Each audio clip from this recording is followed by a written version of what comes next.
Hey Cardos, it's your boy Big Red. Today I went sports card hunting at the Courtice Flea Market. I used to come here a lot for video games. Let's see how they are for sports cards. The place is old, run down, a lot of empty stalls, and just a lot of junk.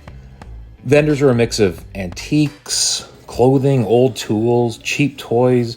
However, they do have sports cards. In the main building, there was a guy who I think I've seen here for about 10 years who has a good selection of cards.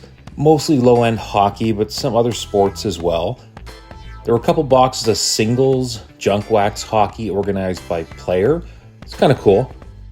He did have one card that caught my eye, a 1991 Upper Deck Michael Jordan baseball card. So he actually had two of them. They both looked pretty crispy. He had them listed for $20 each. I asked if he would take it for $15 for the one I wanted. He accepted. The comps are around $25. The flea market also has two big barns with vendors packed inside. Barn 3 didn't have any cards, but this one guy had some retro stuff from the 80s, R.I.P. Hulk Hogan and Pee Wee Herman. Between the barns outside was more vendors, but mostly junk. It was hot, stinky, and messy. I found a box of pre-packed cards, and then some older empty card tins, but nothing I wanted to buy. So Barn 2 was actually much better. There were two card booths set up side by side. This first one here, Luke Cards, had tons of junk wax singles.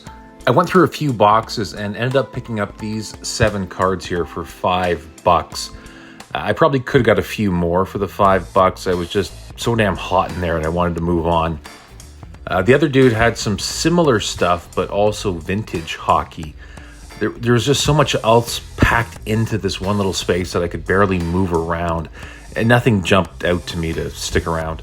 I am noticing with these flea markets is that they have no incentive to move their product. I bet some of these cards have been sitting here for literally 30 years in these same booths. Overall, I was mildly impressed.